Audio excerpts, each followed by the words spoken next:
Hello student, आज हम लोग breathing and exchange of gases की बात करते हैं। अपने को एक टॉपिक पढ़ना है, ह्यूमन फिजियोलॉजी का फर्स्ट चैप्टर बोल सकते हैं।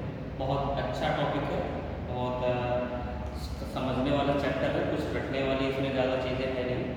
और इसमें सबसे पहले बात आती है कि ब्रीदिंग किसको बोला जाता है, ब्रीदिंग क्या होता है।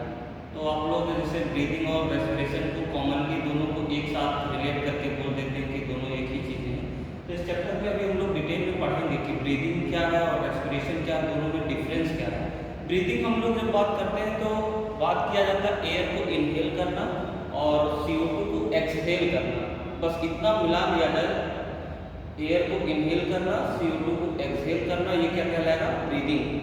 और उसके बाद का प्रोसेस जो हमने इनहेल किया था, O2 हमारे सेल में गया और सेल के अंदर ग्लूकोज का ब्रेकडाउन करा के एनर्जी बनाया, ये पूरा प्रोसेस क्या कहलाता है, सेलुलर रेस्पिरेशन या रेस्पिरेशन बोलते हैं। दोनों अलग अलग चीज़ें हैं बट कॉमनली बोला जाता है। तो हम लोग थोड़ा देखते हैं। अपने को मालूम है ग्लूकोज का ब्रेकडाउन करके ATP बनाना है और किसकी प्रेजेंस में ब्रेकडाउन हो रहा है, ऑक्सीजन की प्रेजेंस में।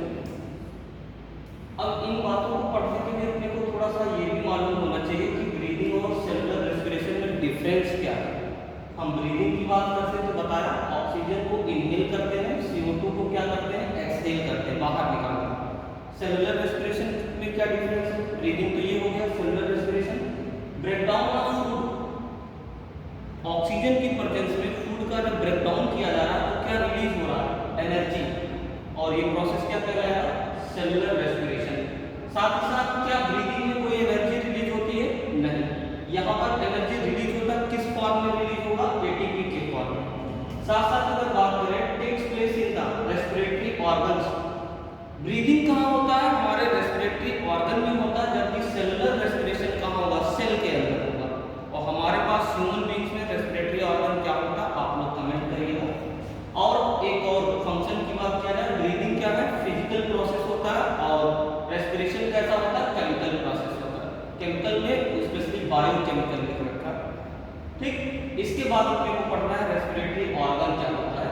रेस्पिरेटरी ऑर्गन की अगर हम बात करें तो अलग अलग एनिमल्स में गैसेस एक्सचेंज करने के लिए रेस्पिरेटरी ऑर्गन्स पाए जाते हैं। जैसे हम बात कर रहे हैं स्पंज में, सिलेंट्रेट्स में और फ्लैट ऑर्गन में। इनमें through the body surface diffusion method से रेस्पिरेशन होता रहता है। नेक्स्ट एनिमल्स में अगर हम बात करें तो इसमें भी डिफ्यूजन मेथड है, मॉइस्ट स्किन की वजह से, जिसको क्यूटिकल्स बोलते हैं। और इसमें बोल सकते हैं कि इंसेक्ट में क्या पाएगा, ट्रैक्टिल ट्यूब सिस्टम पाया जाता है।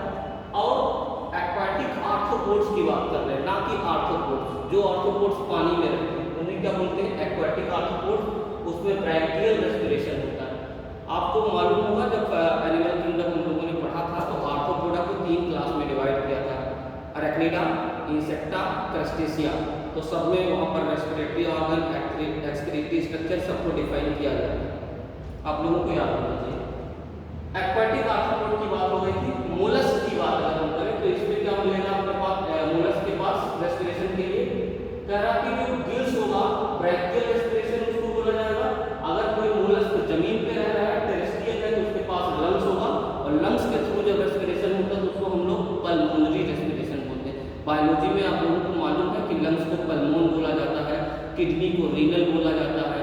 ये सब बातें अपने को याद होनी चाहिए। फिश में गिल्स पानी में रहता है तो गिल्स काम करेगा। Amphibian, reptile, birds and mammal में लंग्स रेस्पिरेटरी ऑर्गन है। तो इस तरीके का अपने को याद रखना है। अगर किसी में स्किन के थ्रू रेस्पिरेशन हो रहा है तो उसको क्यूटेनियस रेस्पिरेशन बोलेंगे। और क्यूटेनियस स्पेशली किसके लिए लिखा है आप लोग को मालूम होगा, कमेंट करिएगा। फ्रॉग के लिए लिख रखा, फ्रॉग को भी हमने डिस्कस किया था एनिमल किंगडम में। Thank you. अगले लेक्चर पे कितना